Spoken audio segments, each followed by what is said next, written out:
Although everyone's like, start. Just kidding.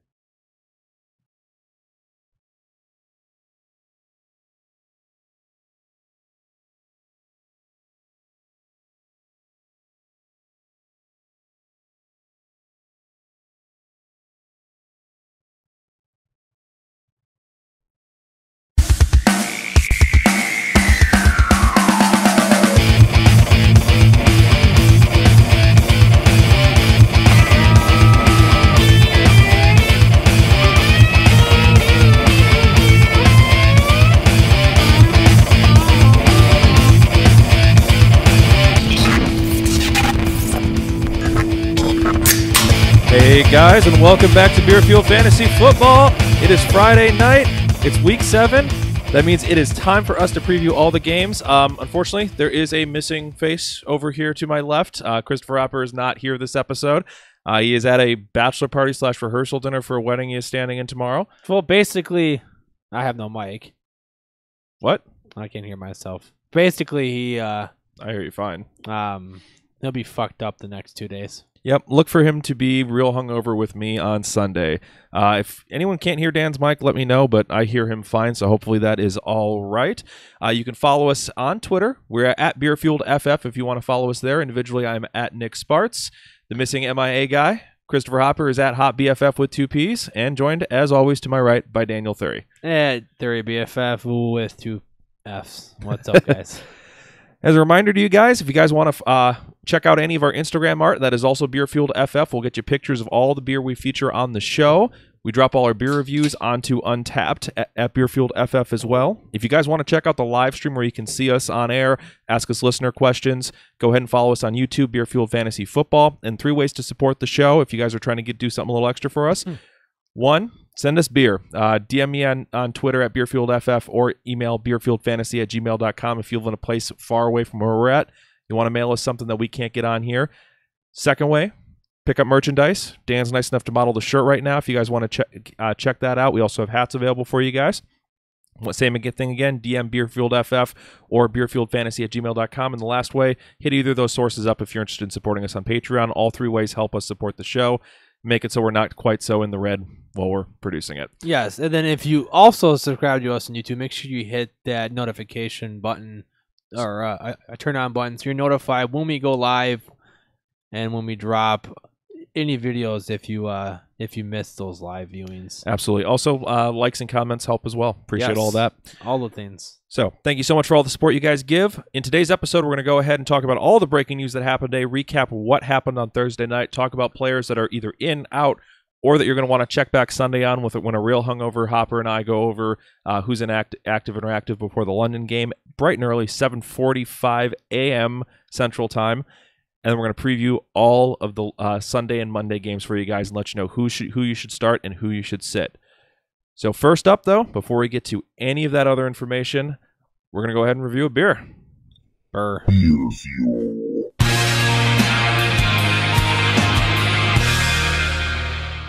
And on today's episode, we have Wits Up by Citizen Cider. They're based out of Vermont. First time we've had them on the show, and the first time we've had a cider on in, I believe, 12 months? Yeah, I think we had a cider on once last year. I think we had a cider week where we did like 3 of them. Oh, that's right. We had a cider week. And that we haven't done a cider since. It's been a long time. I like cider. I do not discriminate. So we're going to have a cider episode here. I'm going to have 1 or 2 more ciders on here, probably through November, that I picked up that I'm interested in trying. We'll give you a full review of that once we get through the noon games in our game preview. Before we go ahead and do that, though, it's time for some news. News.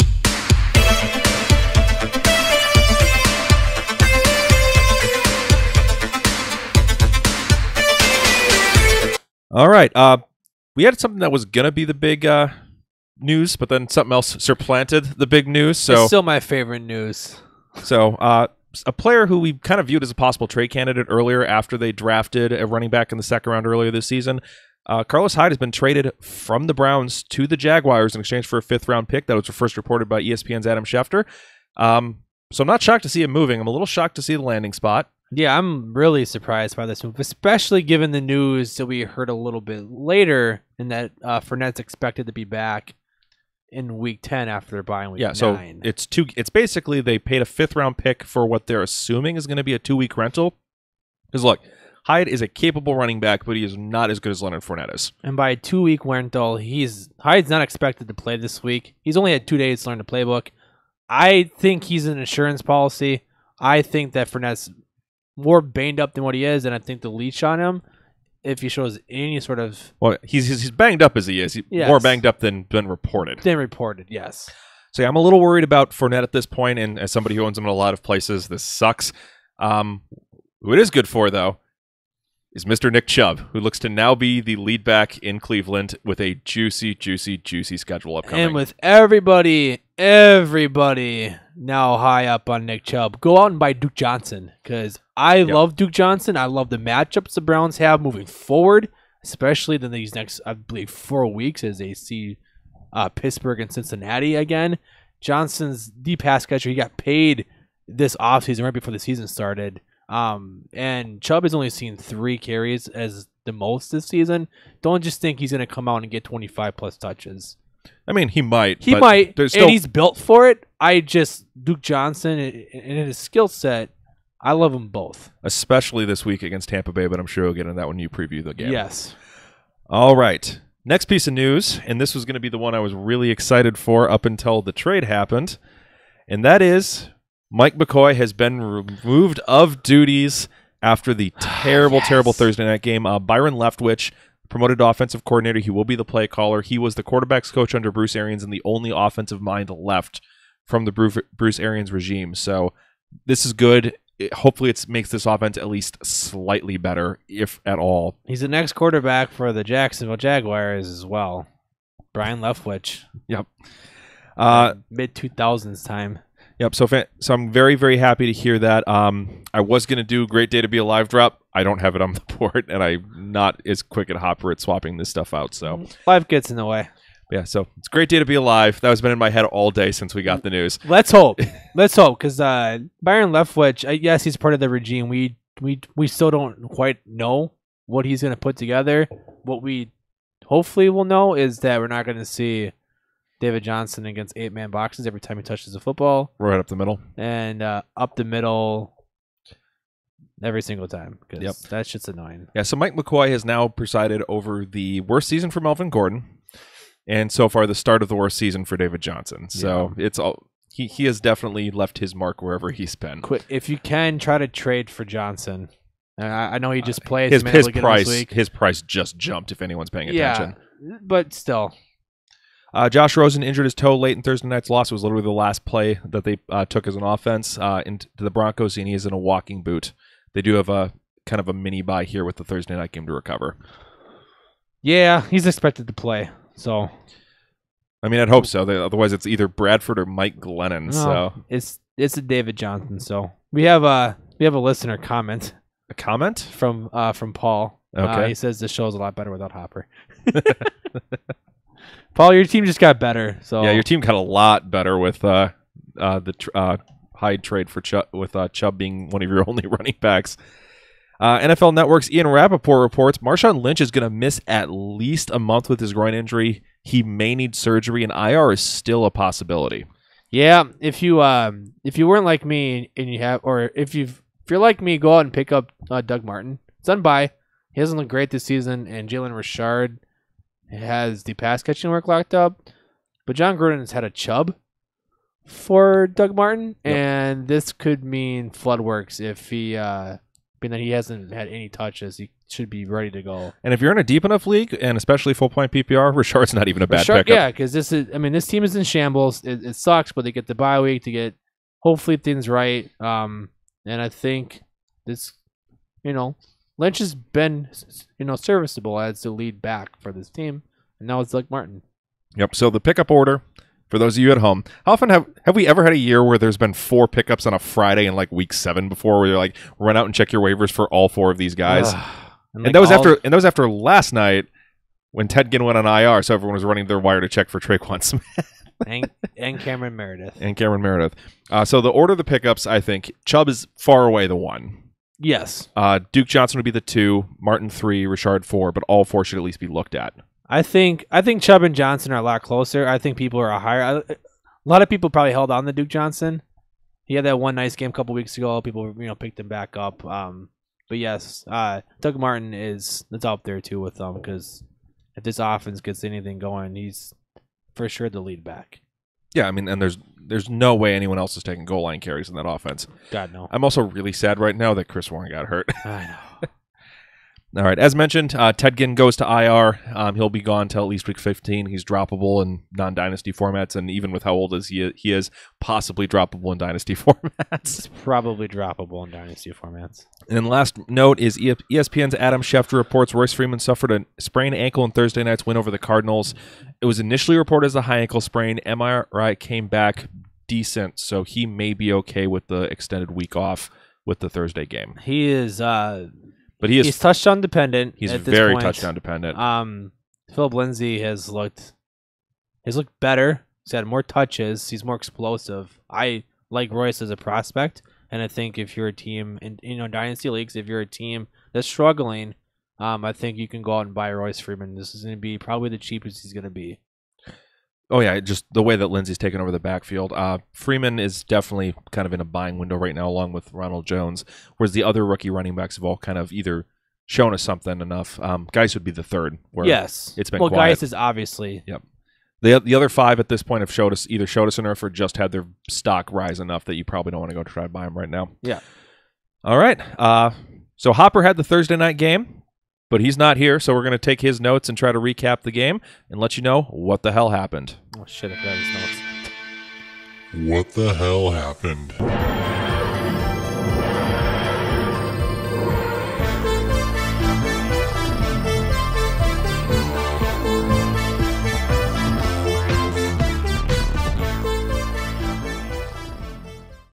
All right, so Thursday game, the game that got Mike McCoy fired, which we're very thankful for, was a stinker of a game to watch unless you had one of two people, Emmanuel Sanders or the Broncos defense. I was lucky enough to face both in a league.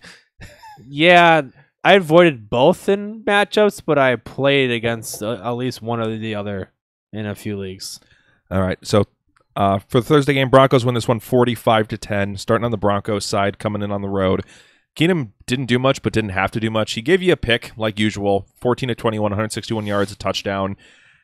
He's basically a deep streaming option at best. He's not looked good this year. He had a bunch of potentially pickable passes this game, well, too. I mean, if you stream him this week, then you aren't doing things right because Arizona's top 5 against quarterbacks and receivers, and they've only given up 6 touchdowns prior to this game. So yeah, he didn't look great.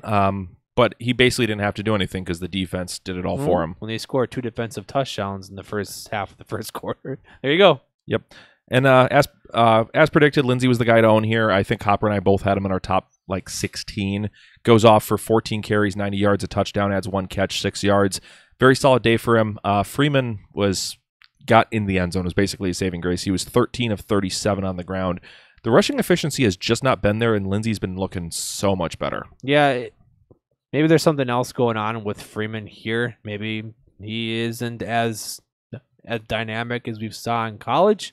But yeah, this is a Lindsey show, and for your owners out there that own Lindsey, you're kind of hoping that Freeman takes a couple weeks off to get right, which could happen. And if we get word that it might be an multiple week injury, as much as I hate to say it, Booker would be a potential add at that point. I don't want to speak his name. They get Kansas City. I don't want to speak his name. On to the receivers, where Emmanuel Sanders continues to be the top guy, caught 6 of 7 targets for 102 yards, and then also had a passing touchdown that was one of the ugliest throws I've ever seen, and Sutton bailed his ass out. He made a fucking remarkable catch. It just goes up and snatches it with one hand, plucks it against his body. It was fantastic on Sutton. So Sanders is a complete every week start. I wouldn't bank on Sutton, though. I think that was his first touchdown of the year. It was, I believe. But he's been pretty inconsistent in terms of targets. He only got about 3 targets in this game. It was his only catch of the game, too. And plus, a game script changed that. I mean, as you said, the Broncos were up, and they didn't need to throw anymore. And then Thomas had 5 for 42 on, I believe it was 7 targets as well. So he's getting some volume, but he's been not nearly as consistent as Sanders has been. So Sanders is the must start. Thomas has turned in more of a wide receiver 3 than Sutton is. He's a mid-2 or he's a low to mid-2 with high 2 upside if he can get a touchdown. Yeah. Tight ends totally Don't inconsequential. He had one target. It was a touchdown that was called back on a offensive pass interference where he shoved the defender out of the way. Defense absolutely crushed it. 34 points, I believe, in my Yahoo league I ran into him on. 2 defensive touchdowns early, 6 sacks, 5 turnovers caused on Rosen.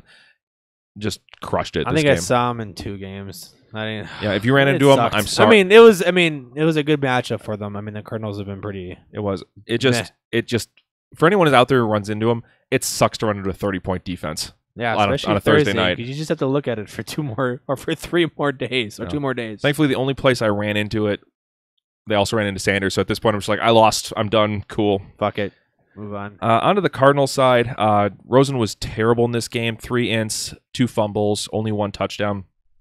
The way they were having him, they just don't play to his strengths. They're having him do out routes when he's not the strongest arm player. It's weird reads. They're not scheming him away from pressure when he really struggles sensing it. Well, and the offensive line's banged up, so it feeds into the fact that he that exacerbates the issues. Yeah, he can't quite. I mean, it just makes everything worse. Now, with the change at the coordinator position, maybe we get more of the Bruce Arians type of air it out, less efficiency, probably worse completion percentage, but you should see a lot more yards per attempt, a lot more bigger plays, so this feeds into Christian Kirk's type of game. And Chad Williams, I think, had a few targets in this, and he's starting to at least be a name to know. He's definitely the 3. Yeah. It just, can they get Johnson, Fitzgerald, Kirk, Williams enough work to make this viable for him? I mean, there's some upside in this offense with now the new change. Yep. David Johnson gave you 70 total yards, was used mattingly. It was just completely inconsistently. Every time they bring Edmonds in the first half, they'd immediately throw him a screen. And I was so pissed when I realized it wasn't David Johnson. And it's just like, why are you not throwing that play to Johnson? I don't know. And every carry was just right up the middle outside of, I think, 1. I throw this game away for them. It's this the game that got Mike McCoy fired, and now everything kind of starts over again. Fitz got a touchdown catch, so if you desperation started him, he bailed you out with that. He basically did nothing otherwise. Chad Williams and Fitz were the target leaders. And then basically, unless this offense gets going and starts running enough plays, the only player who's going to be worth anything is David Johnson. RSJ caught 2 of 4 for 12 yards before he wrecked his forearm. I haven't gotten a diagnosis on that, but he may miss some time too. He got a helmet right into his forearm, and he couldn't even move it. That sucks. So he may have either had a massive bone bruise or possibly broken something. We'll find out later once we get that. That's all I got for that game, though. Let's go ahead and talk about some players who are going to be in or out, and then we're going to go ahead and go into all the previews. So, have we got any questions? No questions. Okay. In or out? Players who have been confirmed in this week who are popping up on injury reports earlier in the week. The biggest names are going to be Matt Breida at running back. He is healthy, ready to go. He played through the hamstring, got you a touchdown the ankle sprain last week, got you a touchdown, and now he's fully healthy and ready to go in a matchup against the Rams, who have been able to get run on a little bit this year. Yeah, I'm not a huge fan of the matchup, but Breida's looked far a lot better than he did last year. So yep, he looks like a good back. At wide receiver, we get T.Y. Hilton back this week. He's off the injury report. His hamstring is fine. Good. Thank fucking God. As a luck owner, thank God. Yep. And then we've got 2 Houston wide receivers coming off the injury report. Will Fuller and Kiki Kuti both have recovered from their hamstrings and are off the injury report. All right, we'll see how healthy they really are. They do get Jacksonville, so not the best game to test them on. Yeah. For tight ends, George Kittle is off the injury report and fully healthy and ready to go. Thank God. For outs, earlier in the week it was confirmed quarterbacks Ryan Tannehill with a shoulder and Josh Allen with an elbow injury are going to be missing. We discussed them on Monday's episode. For running backs, Dalvin Cook, hamstring has been confirmed out. He got downgraded to did not practice on Friday and got ruled out for this one. For some reason, hamstrings are just a massive issue for guys this year, and running backs especially are just getting smoked by them. They're a massive issue for anyone that gets any sort of hamstring injury. The reason they traded for Carlos Hyde, Leonard Fournette is out with his hamstring injury still. Giovanni Bernard is going to miss again with his knee, so it will be the mix-in with a slight touch, dabbling of Mark Walton. With a touch of Mark Walton. Theo Riddick is missing with a knee injury. That one I think is real interesting. Yeah, it should it should start your Kerryon Johnsons. It's a good matchup. Yeah. On top of finally some volume. Who are they playing again? I'm blanking their team. Shit. Either way, We'll get to it when we get to the matchups. That works. This is Dolphins. Yeah, that's That's yep. That's good for him. He's gonna get all the Riddick. What would have been Riddick plays. Last running back that's been confirmed out is Darren Sproles. So once again, it will be the Clement Smallwood show. Yep.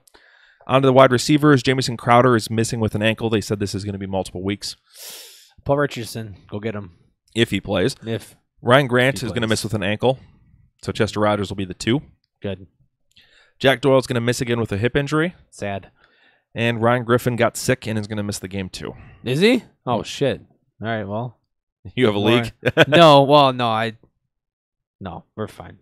For guys that you want to check back on Sunday, both Washington running backs, Chris Thompson, ribs, and Adrian Peterson, ankle, shoulder, both are questionable for this game and both dealing with multiple ailments on that. And then Isaiah Crowell with his foot issue. That's a bad matchup. I wouldn't play him anyways. Crowell or Thompson or Peterson?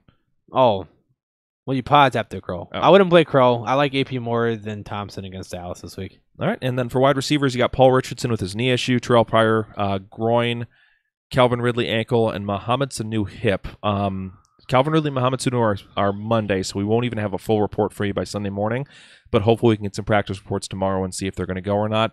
Currently, Ridley was limited today. Sanu did not practice, so Ridley's the more likely of the 2. Yeah. Pryor's got the full-on doubtful tag, so don't expect Pryor. I don't think he plays. So it's going to be all about Curse this week. That's right. All right. That's all we got for that. It is time for us to go through and preview all the games for you. Weekly preview.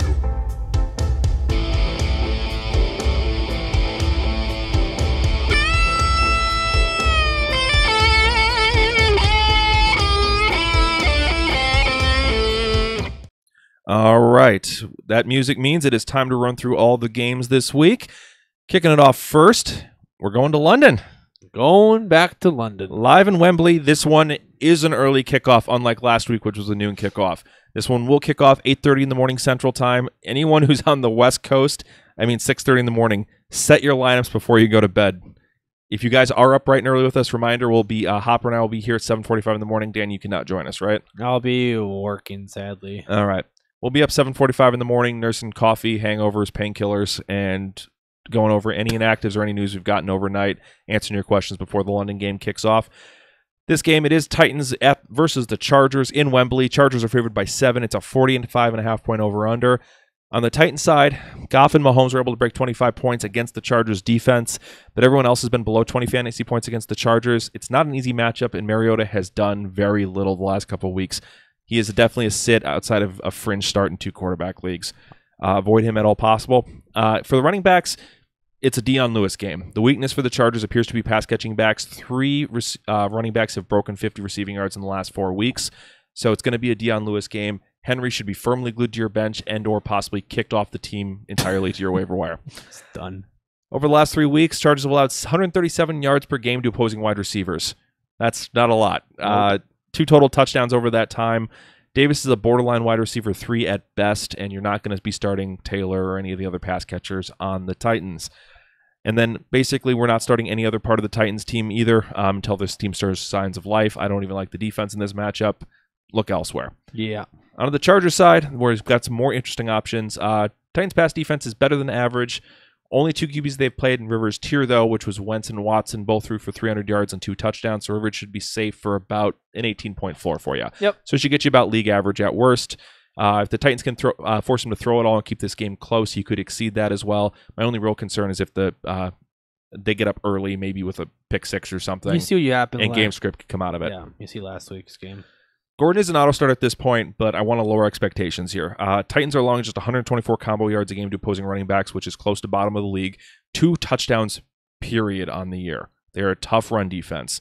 So you're not starting Eckler at all. Nope. And Gordon is a lower expectations type game out of him. He's still running back 1. I've got him about running back 7 this week. He's going to be... It's been him and Todd earlier this season.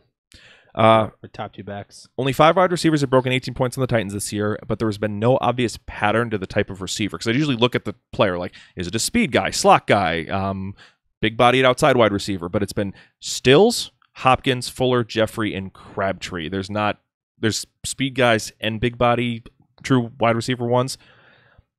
I'm going to guess Allen's the most likely one to be able to do that just because he's going to get the most targets. But it's been tough. Only twice. There's only 2 games this year where 2 players have broken 10 points against the Titans, so I'm not interested in really Tyrell or Mike Williams this week. There's no chasing the points from Williams from last week, and Mike's been pretty garbage since his mini breakout 3 weeks ago. Agreed. Chargers don't have a tight end worth starting, and this is also a bad matchup. No tight end has really done anything against the Titans this year. For the defense, though, Titans have allowed 2+ sacks in 4 straight games. They average a turnover a game, and they have not broken over 26 points scored in a game yet this season. So the Chargers, at the bare minimum, should at least be a safe play this week, get you a decent floor, and they have some upside if they can completely shut down this Titans offense like the Ravens did in Week 6. Yep.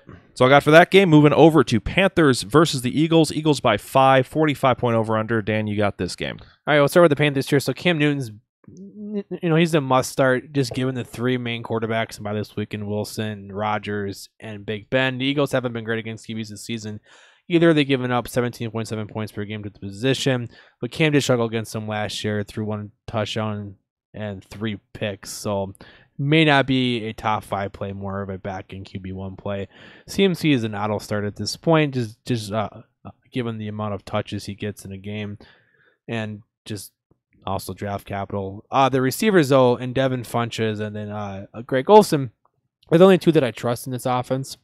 Even though the Eagles have struggled against receivers this season, they've also really struggled against number 1 receivers this year. They've given up 10+ targets to the number 1 receiver in all 6 of their games, including 3 games with 10+ receptions and 2 games in over 100 yards. On average, they've given up 8 receptions, 100 yards, and 13 targets to the number 1. So Funches, start him with confidence, could be a big game for him.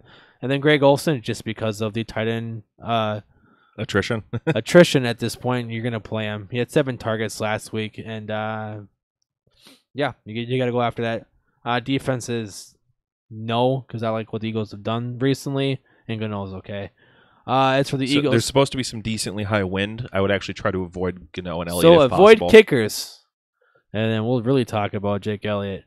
As for the Eagles here, Wentz, he had his best week last Thursday night against the Giants, and he's looked good in every game since he came back in Week 3. Also, the Week 3 was okay. Week 4, he's looked great, and ever since then he looks good. So starting with confidence. As for the running back situation, I'm going Clement over Smallwood here.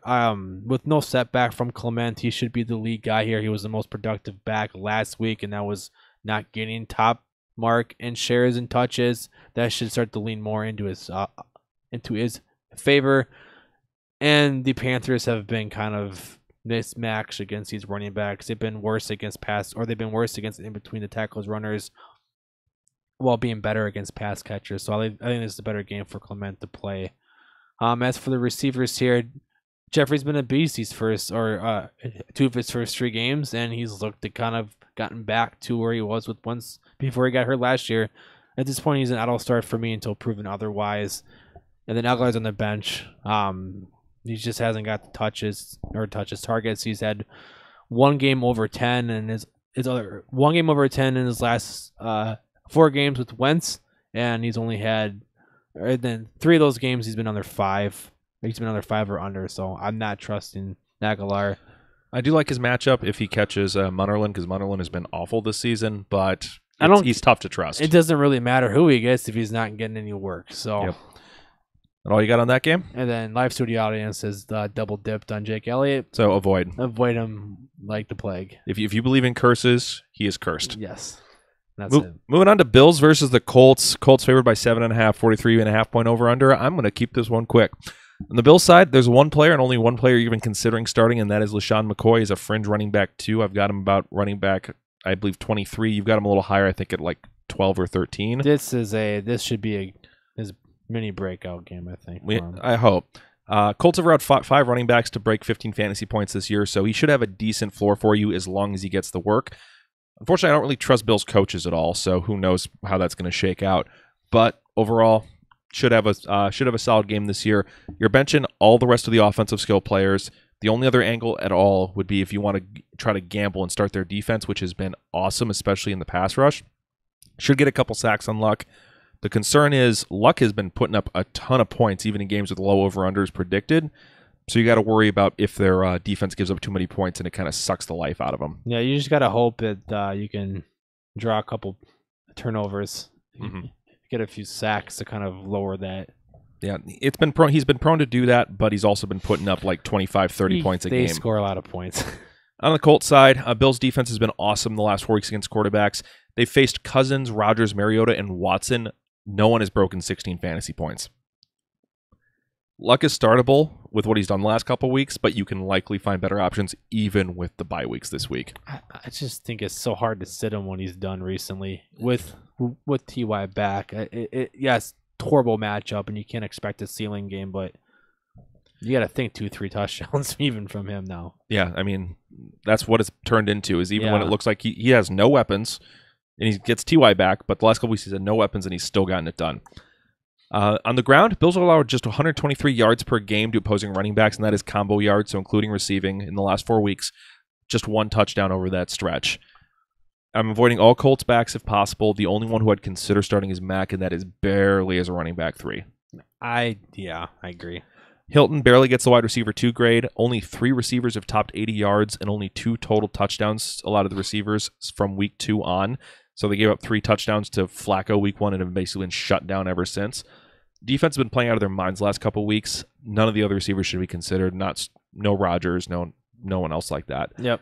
Bills have only faced 2 fantasy-relevant tight ends this year. Rudolph and Graham both managed to find the end zone. So Ebron, you're not benching him with how good he's been. There's no Doyle. It's tight end 1. And he is the end zone target guy. So if they're anywhere near the red zone, shots are going to him. He's a must start in your lineup in a top 4 to 5 tight end right now. Bills are allowing 4 sacks and nearly 2 turnovers a game. Derek Anderson, literally his last attempt that he threw in the NFL was a pick.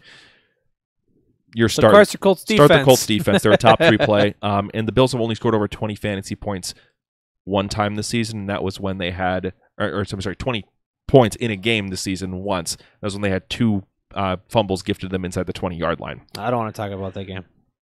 Moving on, Vikings versus the Jets. Vikings are favored by... Oh, Vinatieri's a good start this week. Yep. Vikings versus the Jets. Vikings favored by 3.5. It's a 46-point over-under. All right. Cousins, we'll start with the Vikings on the road. Cousins is an auto start at this point. No, I don't really care about the matchup.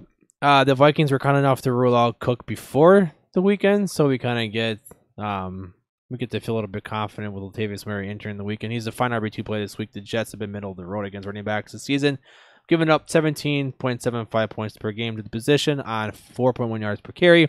Thielen and Diggs are always auto starts at this point. A lot of upside. Thielen is the wide receiver 1, doing on pace to break all these records. Diggs may have the lower floor, but you can argue that he has even a higher upside than Thielen, as he's the downfield threat for Cousins. Rudolph is an auto start too, just with the bye weeks here. He's been all right. It's been a little bit hard to own him, but at least he's given you some of these decent games, even though it hasn't been great. And the defense, it's been turned around lately, and they get a rookie quarterback in Sam Darnold, so you play their defense just fine. As for the Jets here, the Vikings have been pretty mad against quarterbacks this season. They've only given up 20. They've given up 20.13 points per game to the position on the season, but they've been better these past 2 weeks. They stood at 14.32. Yes, that's against Goff and Rosen, but they haven't given up a lot either way. Plus it's Darnold, so he's prone. There's prone to be a horrible game for him. He's been up and down this season, so I would not play him. As for the Owell brothers here, I would not play either of them. With Crowell, still banged up. The Vikings have been fantastic against running backs this season. 6 lowest points to the position these past couple of weeks, and those are against David Johnson and Todd Gurley. If you had to play one, though, I guess you're going to go Powell, just for that potential chance of game script and a lot of checkdowns. And then with Enunwa out, Robbie Anderson and Tyrell Pryor both banged up. Jermaine Curse is a the wrong Jermaine. The wrong Jermaine is not a bad dart throw play. You tend to want to chase volume plays for your dart throw receivers during the bye weeks, and Curse should see somewhere between 7 to 10 targets. And he's going to get Mackenzie Alexander, by far the worst corner on the Vikings. Yes. So if this game goes upside, Chris could actually give you a decent week. Don't trust any of the tight ends here, and don't trust the defense here. And I wouldn't really chase 7 field goals from Jason Myers. I am in one league, but the Vikings have given up the 4th most points to kickers this year, if that matters at all. They stop a lot of people in the red zone. Yep. Lions versus the Dolphins. Lions are favored by 3, 46.5 point over-under. So back to the point that we keep asking. Are the Dolphins good? I still can't tell. Who knows? They've allowed 3 passing touchdowns in 2 of the last 3 games. That was Brady and Trubisky. Held Dalton the week in between to 248, 1-1. Stafford should be a safe-ish play, though. He's a back-end quarterback one in this 3 matchup. of the big quarterbacks on bye. You're more likely playing him. But it's there. You may have some better options, but you're probably starting him. Running back is where I'm interested, though, especially because Riddick is not going in this matchup. Dolphins have allowed at least one running back to hit 16 fantasy points in every single game in half PPR. Kerryon may see enough work now with no Theo that we're looking at a breakout type performance from him. I like him as a low running back 2, high running back 3 with some serious ceiling to him this week. If you have the room for him, get him in your lineup. Yep. I like him a lot. And play him in DFS. And I like even Blunt as a running back for desperation type if you're super desperate. Fuck Blunt. With no Riddick. Fuck Blunt. At least 2 of the Lions wide receivers should hit double digits this week, as that has happened in 4 of 6 games against the Dolphins so far this season. Tate's my favorite as a fringe wide receiver 1. He's been the most consistent receiver on this team. But I actually like Jones as the second option, just because I think Galladay is going to catch Howard, and I'm interested to see how he's going to do against an elite cover corner. And Jones is going to have some potential for some deep shots. So my hot take is Jones over Galladay this week. God, that's become a hot take. We do not talk about Lions tight ends. That's already too much about them. And Brock Osweiler should come back down to earth. So the Lions are a top 10 play as a DST. The only thing we learned from this is you do not start the Bears defense against Osweiler ever. Everyone else should be fine. Yes. On the Dolphins side, every non-Aaron Rodgers quarterback has been held to 18.4 fantasy points or less against the Lions. Do not get cute and start Osweiler. Somebody will. There's going to be people out there that will. Somebody's a contrarian play in DFS or something. Probably. Running game is the better way to attack the Lions. Three players have hit 22 fantasy points or more in their first 5 matchups. I actually prefer Gore of the 2. He's looked like the better between the tackles runner, and he's actually gotten more touches. Drake's better in full PPR leagues, though. If you're looking for a pass catcher, he's out-targeted Gore in 5 of 6 games. Yep. Before the Packers, receivers exploded in Week 5 in a crazed Rodgers-fueled comeback attempt. Only one wide receiver had broken 10 fantasy points against the Lions. Lions have an excellent secondary. There's no tight end or wide receiver worth a start here on the Dolphins. I would not chase Albert Wilson's points either. Or Amendola. Until we see more out of him and some more consistency, this is a real tough matchup. And avoid him. And you won't. Dolphins defense, though, is an okay desperation start. They've been consistently okay this season. They're actually a top 6 defense right now. And they've had some tough matchups that they've gone through. They faced the Bengals. They've gone through a really hot Bears team. They've faced the Patriots, and they've still been putting up points. So you could do worse. Yeah. Patriots versus the Bears. Can the Patriots score on the vaunted Bears defense, or Brock Osweiler did? Or is their defensive mirage and Brock Osweiler found the remedy to beat him? I guess so. Patriots by 3, 49-point over-under in Chicago. All right, let's start with the Patriots here. When Tom Brady and this offense gets rolling, you just play Tom Brady. I don't think regardless of matchups, and he's been a very good middle of the season quarterback for his entire career. Bears defense should be better, so don't expect a ceiling game from Brady, but Brady will be just fine. When the Patriots also figure out their 2 main running backs, they become both very fantasy friendly. Michelle is the must start at this point, given just how much volume he's gotten these last 3 weeks. 25, 19, 24 touches in those 3 games respectively. And then with the Bears offense coming alive these last 2 games for them, James White should not see a potential negative game script for him. Either way, he gets enough volume as he should be a fine RB2 flex play for you this week. And Brady's asked for more of his touches, so things should keep going this way. Not to mention for James White, he scored a touchdown in 4 of his last 6 games, or the first 4 games of his 6 games start the season. And one of those games he's gone for multiple touchdowns. And the Bears have been pretty bad against receivers this year. They've given up the 6 months of the position at 28.62. They've given up on average in these games 13 receptions, 176 yards, and a touchdown on 18 targets. So Gordon and Edelman are fine wide receiver 2 in flex plays this week. Gordon saw a team on 9 targets this past week, so the hype has gone through the roof for that. He should be a good flex play. And then Edelman's seen 16 targets in his first 2 games back. And then Gronk's always a must start. I wouldn't play the defense this week, though, because Trubisky's looking to finally take the next step with what Matt Nagy's done for him. And then speaking of Trubisky and his Bears offense, he's been heating up. Obviously, he scored 9 touchdowns, I believe, to 1 pick his last 2 games. And he's my start of the week this week. There should be a great chance for a shootout here. And the Patriots defense has been pretty bad against quarterbacks this year, giving up 19.46 points to the position on the season, and have given up they've given up 15 passing touchdowns, which is tied for the second most. As for the running backs, though, this is where things get a little bit wonky. I didn't think we reached a point this year where I would have Cohen ranked higher than Jordan Howard. But we've gotten to that point. Howard's lost touches and snaps every week for the past 4 weeks, while Cohen is starting to see his rise in every single game. And at this point for Howard, you're praying he scores a touchdown, and he's only done that once this year. I do not like him. I think it's time to leave him on the bench. He's on timeout for me. But for Cohen, he's a great flex play this week. He's had back-to-back games with over 10 touches, including that 20-touch game 2 games ago. He scored 3 total touchdowns in these 2 games, over 275 total yards at 292 in those 2 games, and 14 receptions. He's a great play. As for the receivers, with Robinson banged up, we still have to figure out if he's going to play or not and where his health lies. But he's still a wide receiver 2 flex play, given where most rosters are structured right now with these bye weeks coming. Volume is a bit concerning, but the offense is getting better, and I think he has some bigger and better days in his future. As for Gabriel, he is a team leader in targets at the moment. He had his lowest target volume since week 1, but Matt Nagy's decided to use him as more of a deep threat while giving him some of that potential floor, so he should be fine.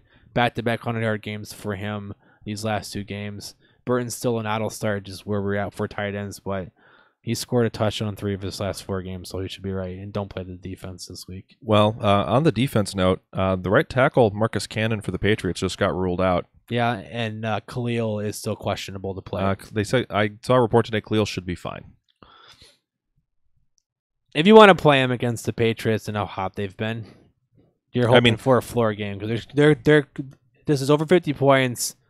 For the over/under, this may be the best defense in football, but this is a very tough matchup. It is. I agree. I'm just saying there's an edge there where, hey, maybe some points can be scored. Yep. On to the Browns versus the Buccaneers for our second to last noon game. This is the first Hopper game we have on the episode. Buccaneers favored by 4. It's a 50-point over/under. Somehow Hopper got himself all the high-scoring games this week. Apparently. On the Browns side, Mayfield is looking like a good start. He was my start of the week here. Bucs have allowed 330 more yards to opposing quarterbacks in all but 1 game. They've allowed 3 or more touchdowns in all but 1 game this season. They have a single interception this year. Baker Mayfield is a great start this week if you're desperate for a bye week fill-in. This is his get-right game? So it was written before the news. Yes. It was originally written that Duke Johnson's the most intriguing option here. I still think Duke Johnson's the most intriguing option. I would play him over Nick Chubb this week. Just because of what we saw Cohen do to this defense 2 weeks ago, or 3 weeks ago now, because of the bye. 2 weeks ago. But yeah, so that's a great angle to attack him. But the Buccaneers are also missing Gerald McCoy this week. So Chubb is also not a bad start. I would consider both running back 2s right now. Yep. Landry and the other wide receivers, Bucs are giving 35.5 points per week to opposing wide receivers. They get torched by volume-based wide receiver 1s. Landry's averaging 11 targets a game, and he leads the team in targets by about 30. So he's a great start this week as kind of a mid-wide receiver 2. The consistency has concerned me, but there should be some serious upside for him in this matchup. It's my start of the week. Callaway isn't a bad dart throw in case of emergencies, given the weakness of this defense, but I don't trust him at all. His catch rates would make Zay Jones blush. Yeah, he makes Zay Jones look consistent. On to Njoku. Bucks give up the most fantasy points to tight ends. He's gotten back-to-back weeks of 10-plus targets. He is a top 4 to 5 tight end this week. And with the loss of Carlos Hyde there, more red zone chances for him potentially. Yep. On to the Bucks side, Winston is actually been a really good defense against the pass. Rivers was held relatively in check last week, though he didn't really have to do much, so he got game scripted out on him. But the thing is, I trust Winston's weapons, so that does put him in still to a top 10 conversation, even if it's not the best matchup. Yep. And the defense will not stop anybody, so he's going to have to score. For Peyton Barber, Browns are allowing almost 5 yards per carry on the ground, giving up the 6th most points to running backs. And Winston appears to kind of unlocked him. He's looked a lot better ever since Winston got under center. So he is actually a mid running back 3 this week. He's my start of the week, and as if he shameless self-promotion to that start of the week, Barber has been a very good and very trusted running back. His 5 games he's played with Winston. Small sample size, but it's all we got to go off of. The offense runs very differently when it's Winston versus Fitzpatrick, and it seems to be a better running game when it's Winston. Yep. For the receiver trio of Evans, Godwin, and Jackson, plus matchup for all 3. So you're definitely starting Evans and Godwin. Williams, though, the angle is Jackson. Speed kills this defense, and he's not going to get their best cover corner in Denzel Ward. Evans will see him for sure. So you're looking at a situation where I actually kind of like Godwin and Jackson almost up where I like Evans this week.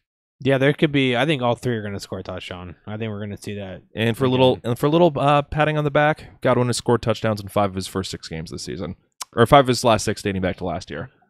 4 of his last 5 this year. Yeah, 4 to 5 to start the year, and he scored in his last game last year. He's been very good this year. For O.J. Howard, he is basically seeing the majority of the work. He saw 80% of the targets last week. He's seeing 75+% of the snaps at the tight end position. And Winston loves his tight ends. Cleveland's been pretty good, though. They've only allowed 216 yards and 2 touchdowns to tight ends all season. This is a marginal matchup. He's a fringe tight end 1, but you're probably having to play him just based on bye weeks. Yep. Last noon game we've got is Texans versus the Jaguars. Jaguars -5, 42-point over-under. Thankfully, you probably don't have to analyze Carlos Hyde because he's likely not playing in this one. Yeah, so we'll start with the Texans here. This is an extremely tough game for Watson, especially with Fuller and Cootie banged up. I know that Cutie's... Nope, both are healthy. They're both healthy, but we've seen before that that people can practice in full and still be banged up. But either way, the Jaguars are still very good against quarterbacks this season. They've only given up 14.96 to the position on a per-game basis, and they've given up a league-low 5 passing touchdowns. I would look, if you possibly can, look elsewhere from Watson. As for the running backs here, Lamar Miller, it's a tough matchup for him. I would try to leave him on your bench. The Jaguars are only giving up 3.6 yards per carry on the ground. If you have to play him, they'll expect more of a floor game for him. 15 touches for 50 total yards is kind of where that floor is this season, and you're hoping during those touches he gets a couple catches. You're not going to sit Hopkins. There's just no way around that. I wouldn't play Fuller or Cootie. I know that Fuller is your sit of the week, Nick. And he's had 6 targets these last 2 games combined.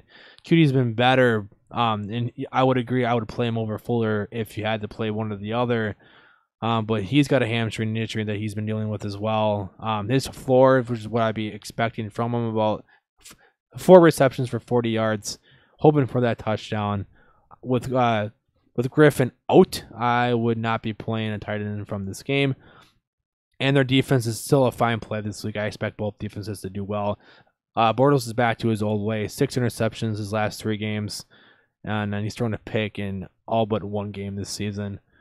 As for the Jacksonville Jaguars, speaking of Bortles and his struggles and those 6 picks in 3 games, he's only thrown 4 touchdowns compared to those 6. I wouldn't play him. I know Texans has been middle of the road, but until Bortles can kind of fix that issue again, I wouldn't be trying to stream him. Speaking of these running backs now and Hyde being traded there, I don't expect him to play. If he does, I expect what we saw from Jamal Charles last week, and that's very minimal snaps. So this is the last week you can play Yeldon with some confidence. This is still a good run defense. They are better. They are better against a pass catching backs too. Their bottom half and giving up receptions and targets, or receptions and those targets. So I would expect a mid to low game from Yeldon with some high RB2 upside. And then try to figure out this receiving game has been a fucking nightmare. Moncrief leads the team in targets with 40. Cole's at 39. Westbrook's at 38. Westbrook's got 27 catches though compared to Cole's 25.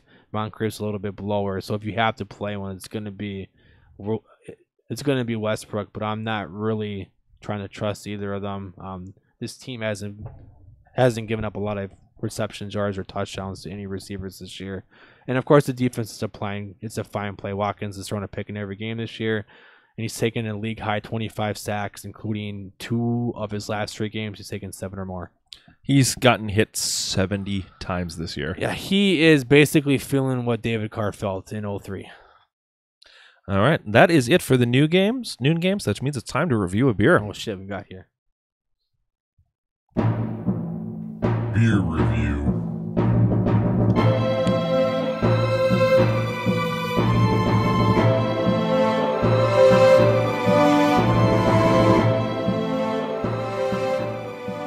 All right, what did you think of Citizen Cider's Wits Up? It's got a little skunk to it.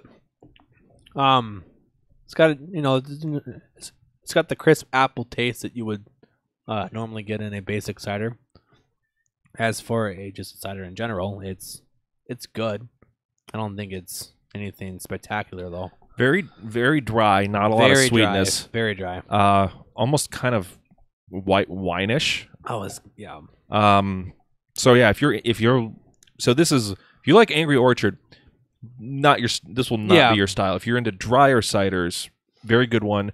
I think it's very, very bright up front. I love some of that kind of front apple taste. Back end is almost strictly dry mouthfeel. But I really like it. I like dry semi-sweet ciders. I don't definitely have nothing wrong There's with it. There's something negative. I mean, if you don't like ciders, you won't drink this anyways. If you like them, you're likely gonna like this, unless you're a cider snob, which we're not. Yeah, I unfortunately don't drink enough ciders along with all the other beer I drink to be an expert at them. I drink enough that I know that this is more up the style that I like, which is the semi-sweet, which is kind of that kind of bright apple taste, but not a lot of overwhelming sweetness to it. So yeah, definitely the style I like. I'm a big fan of it. Citizen Cider. I'd never heard of you before I picked you guys up here a couple weeks back for this episode, but I'm very happy to get you guys on. Hopefully we can maybe check out some other stuff if you got something more interesting. We'll try to do some just basic apple ciders for our next one. Yes. All right. That means it's time to move around to the 3 o'clock games. Starting off with Cowboys at the Redskins. Redskins are favored by 2 at home. It's a 41.5 point over-under, which is super, super boring. But it's Alex Smith versus Dak Prescott, so what do you expect? Oh, God, this game's going to suck. On the Cowboys side, Redskins defense has been trending the wrong direction against quarterbacks. Their first 2 weeks, they gave up 3.8 points to Sam Bradford and 13.8 to Andrew Luck. Since then, they've been blown up for 19.9, 26.6, and 22.3 in their last 3 games. There was a bye week in there. They were much better quarterbacks than Dak. It was Rodgers, I know, was one. Watson was another. Rodgers, Breeze, and Cam Newton were the last 3 quarterbacks they've played. A lot better than Dak, in my opinion. But Dak just had a really good game also against the Jaguars. He was running more, which I want to see. So in 2 quarterback leagues, I actually consider him a nice start this week. I agree. We have a cat joining the production if you're watching on air. Redskins' run defense has been solid the last few weeks, giving up just 89 combo yards a game, 3.2 yards per carry. So this is a bad matchup for Zeke. He's still running back 1, of course. He's still, You're not sitting Zeke. You're not sitting him. But similar to Melvin Gordon, not a great matchup for him. It's not one where we're jumping off to try to get him in your starting lineups in like DFS or something. Okay. Would not recommend chasing Beasley's performance last week. The best slot receiver performance against the Redskins so far this season is 7 for 76 with no touchdowns by Larry Fitzgerald in week 1, and not a single primary slot receiver has scored against this team so far this season. Outside receivers, on the other hand, have been killing the Redskins, but I'm not trusting Gallup, Thompson, Bryce Butler, or Allen Hurns to be the guy this week. I don't like anything from Dallas outside of Zeke ever, though. So yeah, it's Zeke, maybe Dak, And the defense. I like the defense because and the defense, because Yeah. even Swaim, who I know a lot of people have been picking up his bye week fill-in, this is also a bad matchup. No tight end has broken 50 yards against the Redskins and only 2 touchdowns in 5 games so far. So he's a desperation play at best. But onto the defense, which you mentioned. Cowboys defense is an excellent pass rush, and there's multiple weapons missing for the Redskins this week. Crowder's been confirmed. Richardson and Thompson and Peterson are all questionable, so they might be missing 1 to 4 pieces this game. Smith has been sacked 3 times or more in 4 out of 5 games, so there is some floor there as well. Solid defensive start for you this week. Yep. And the Redskins just don't seem to score a lot of points. On the Redskins side, you likely weren't going to start Alex Smith anyway, but this is also not a good matchup for him. Not a single quarterback has broken 22 fantasy points, so there's no ceiling here against the Cowboys, and 4 out of 6 have scored under the average QB performance of 18.9 against the Cowboys. Before last week against the Jaguars, though, the one kind of avenue of attacking them was attacking the Cowboys was on the ground. One running back at minimum broke 10 fantasy points before last week against the Cowboys. Of the two, I think Peterson, from what I've heard, is the healthier of the two between him and Thompson. That's generally been the course through their careers as well. So I think he's more likely to go, and also he seems to be the one more likely to have kind of a solid performance. And my only concern for him is his performance seems to be really heavily tied to if they're winning or not. If they're in their 2 losses, he's been 5 points or less. In the games they've won, he scored 9.7, 22.6, and 24. So they're favored. It's at home, low-scoring game. It should be a good Peterson game, but game script is going to really matter for him. Unfortunately for the Redskins, Crowder is hurt because 3 straight slot receivers have absolutely torched the Cowboys, including 2 20-plus point performances. Even Dede last week gave you 11 in a terrible game for the Jaguars. Outside receivers have done significantly worse. Only 2 have broken 10 fantasy points so far this season. So with Crowder out, Richardson's a wide receiver 4 at best because he'll be the one playing outside primarily. Everyone else is firmly on the bench. Cowboys have been about average against tight ends. Ingram and Griffin, they're kind of 2 best matchups they faced, 16.2 points and 9.5. So Reed is a low start recommendation, and Davis is a desperation type play. Yep. Redskins defense is also a top 12 play this week. Dak has been sacked 19 times this year, so much for the vaunted Cowboys offensive line. They're really missing Travis Frederick. Yes, they are. And they've only gone over 20 points twice this year, so there's a lot of floor in this game. That's all I got for that matchup. Let's go to one a little bit more high-flying, especially considering it's got the Ravens involved. Saints going to Baltimore. Ravens favored by 2.5 at home. 50-point over-under in this one. Yeah, this is a very difficult matchup for Breeze. We'll start with the Saints. It might be hard to sit them, just give them the bye weeks. But if you're able to pick up Winston sometime during his suspension, I play him over Breeze. I'm also playing guys like Dalton Rivers and Jared Goff. Ravens have given up the second fewest points to QBs this season at just 12.49 points per game, and 6 passing touchdowns, which only trails the Jaguars 5. As for the running backs here, Mark Ingram is Hopper's sit of the week, but he was a 6th-round pick. Even with the suspension, you may have to play him. The upside, the Saints upside there. I would understand if you sit him. I have him in a lot of leagues. I'm playing on every single league I play in. It just gotten to that point for me. Just don't expect a ceiling day for him. You're hoping that he falls into the end zone. But even Alvin Kamara, I mean, you're not sitting him. He's a 1st-round pick, mid-1st round. You're going to play Kamara. Just don't expect a high ceiling game from him potentially, unless this game turns into a shootout. Then I would love him a lot more. The same goes for Michael Thomas and the pass catchers here. You're hoping that this game kind of turns into a shutout because the Ravens have 3 very good cornerbacks, and then Trayvon Young has also gotten better as their slot corner. So you're hoping that Thomas is going to kind of have those bounce back games. He's still a must start. You're not going to sit him. But as for guys like Traquan Smith and Kim Meredith, with the news of Ted Ginn going out, if you play him, it's a desperation play. You're hoping that there's a touchdown there for them because their floor is going to be pretty low. And these tight ends, you can't trust them with the emergence of Hill and Watson not really doing much target-wise. You're not playing them. And the defenses look good these last 2 games for them. Flacco's thrown a pick in his last 2 games. But I don't like playing any defense in this game because this game could turn ugly early. And the Ravens have shown that they can keep up with some of the better offenses in this league. I would avoid not playing the Saints defense if you can. As for these Ravens and for Joe Flacco, he is a mid QB streamer at worst This week, the Saints have given up the third most points to QBs this season at 25.06. They have gotten better, but that's against Alex Smith and Eli Manning, so you really can't. There's not much to go off of there. And this could turn into a shootout pretty quickly. So I do like Flacco if you need that desperation play. For the running backs here, Alex Collins is my sit of the week. I don't like this game script form. I mentioned him in our Starts and Sits on Wednesday. Why I don't like Collins. He's got a low yards per carry at 3.6. The Saints have given up the fewest yards per carry to running backs this season. He's extremely touchdown dependent.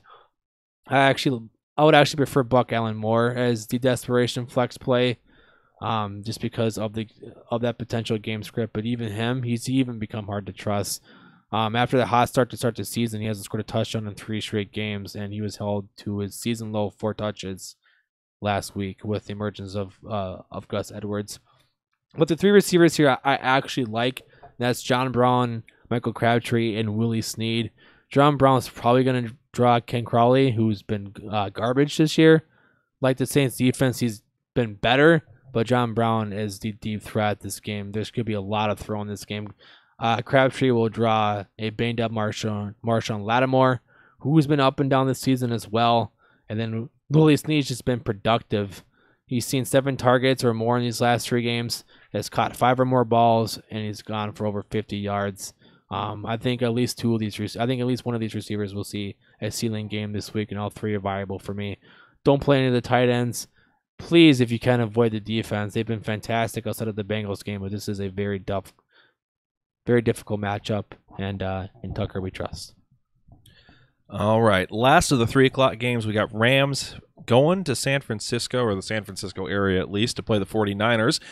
Rams are coming in as road favorites by 10, and it's a 52.5 point over-under. Start at the Rams side. Just notes from Hopper on this one. This was his game. You start quarterbacks against the 49ers, multiple big performances, 300 yards in 3 of 6 games, multiple touchdowns in every single week but 1. And Goff has consistently performed when he gets good matchups to exploit, which this is one. 49ers have actually been a pretty solid run defense this year. Their pass defense has been atrocious. Yep. For Gurley, as mentioned, it's a slightly better run defense, but it's Gurley. You're not even thinking about it. Start your sets. I demoted him to my 2nd ranked running back this week. I can't. He's been fucking insane. I'll get to year. why when we get to a later game. For Woods and Cooks, Kupp is out. So in Rams have had at least 2 wide receivers in the top 24 every week. There's 2 guys left. Those 2 guys are probably going to be wide receiver 2s for you this week. Yay. 49ers are very weak against the passing game, as mentioned before. Both guys should be started, and Reynolds is not a bad low wide receiver 3 rollout if you're desperate. Everett and Higbee, Kupp is not going to play, so this is the angle Hopper wants to take. Everett did see utilization increase post-Kupp injury, more yards and targets on the season for Higbee, then for Everett, then Higbee. And 49ers are 4th in most points allowed and given up 200-yard tight end days so far this season. So this would be like two tight end premium. You're ultra desperate, but Everett is an interesting angle. Yeah, I take Everett over Higbee. And I love the Rams defense this week. Yes. Sacks and turnovers should happen. Bethard will score, but he's going to fuck up. Bethard will look ugly. I think this is a this is going to be a horrible game for Bethard. I think this game's going to get out of hand quickly for this team. On the 49ers side, Bethard has multiple touchdowns in every game since Jimmy Graham went down with his knee injury. Rams are giving up over 26 points a game to quarterbacks since Talib went down, so it's gross, but he is a streamable candidate. Now, he will turn over the ball probably twice and get sacked 4 times, but he'll find a way. He'll score a few touchdowns, too, along the way. He may find a way. We'll laugh, we'll cry, Bethard will score a couple touchdowns. Yeah, it's going to be like watching a fucking terrible movie. Breida, Morris, and he forgot Mostert, but we'll talk about all of them. Rams have 2 rushing touchdowns and 0 passing touchdowns against them on the season, so it's really, really ugly here. One back is over 100 scrimmage yards, so the only one that you're going to consider in this one, I'm disagreeing with his analysis, and it's Breida. Breida is a high running back 3. Yeah, well, for this is that a lot of their games get out of hand, and you can't run against them. You've seen it in every single game because this Rams offense is so good that they can get up early and teams have to throw. We may see Bethard finally. It's kind of like what we see against the Chiefs, where teams just go, we're just going to throw because they're going high octane, so we have to match. Yeah. And basically it turns into a drag race. I don't like any, besides Kittle and maybe Goodwin, I'm not a huge fan of any Niners players this week. So, speaking of Goodwin and Garcon, with Talib out, the defense has been very weak against wide receivers. They're allowing 9 points more per game than the split they were doing before Talib went out. And Goodwin is clearly the wide receiver 1 in terms of kind of leverage of his targets. The volume's not necessarily there, but he's getting the deep shots.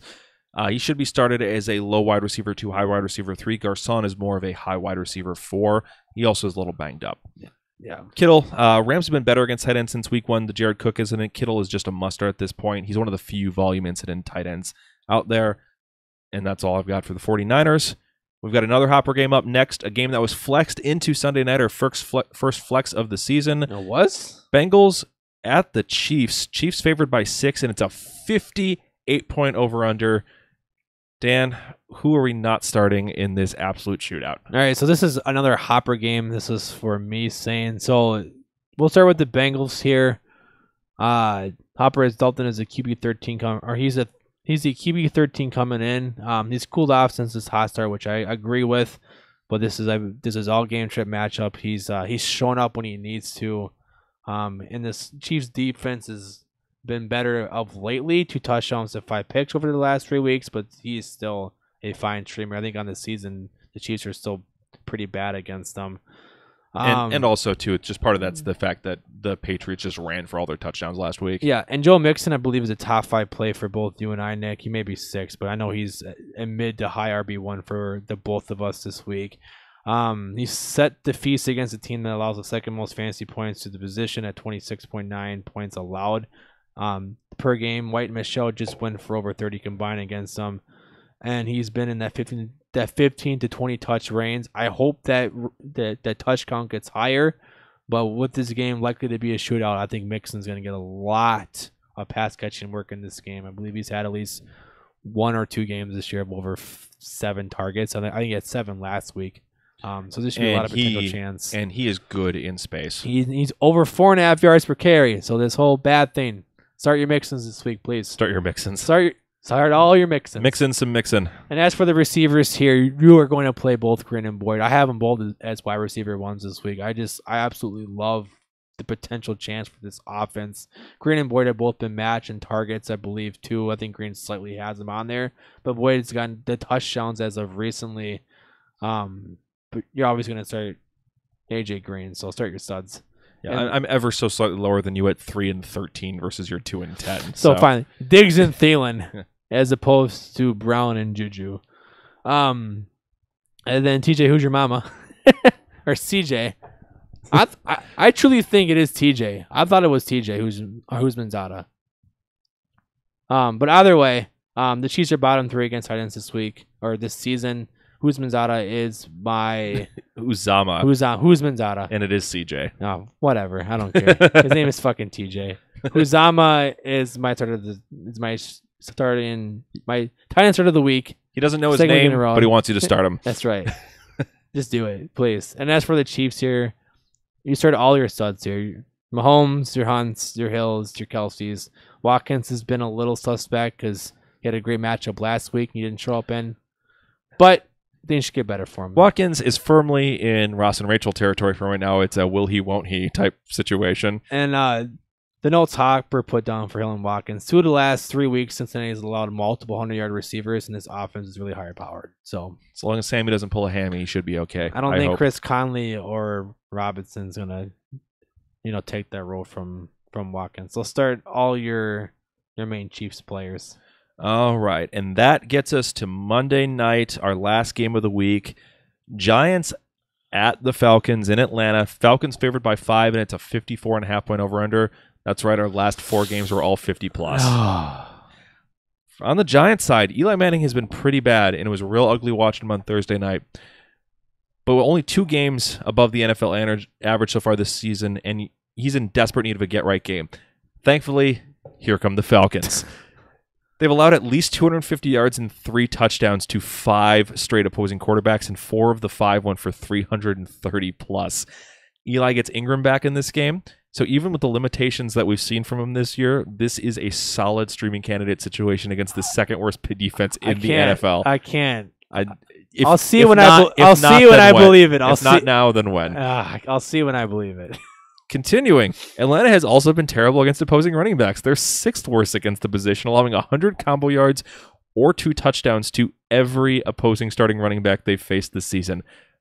Barkley is my running back 1 this week. I know. I think he's my RB3. Falcons also garbage against opposing wide receivers.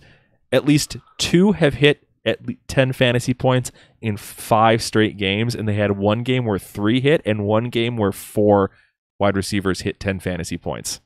What game was that? The Panthers. Oh, fuck you, Curtis Samuel. And Torrey Smith and DJ I'm, Moore. I'm okay with Torrey Smith. But yeah, so Odell and Shepard are both fantastic starts here. Odell is a top 3 play, and Shepard is a mid wide receiver 2. This should be a get-right game for everybody just because there's going to be a lot of points going up. Yeah. Falcons, if they're best at something, which is there's a stretching the term, it's tight ends where they're just slightly below average. Ingram is fully healthy. He's effectively a giant wide receiver anyway, and is going to primarily be running out of the slot. I'm a little concerned kind of about, is he going to be physically ready? Is he going to be on a full snap count? But you're still probably starting him. He's my tight end 8 this week. I foresee a lot of checkdowns in his future. I hope so. I'd love my PPR leagues would love that. Yep.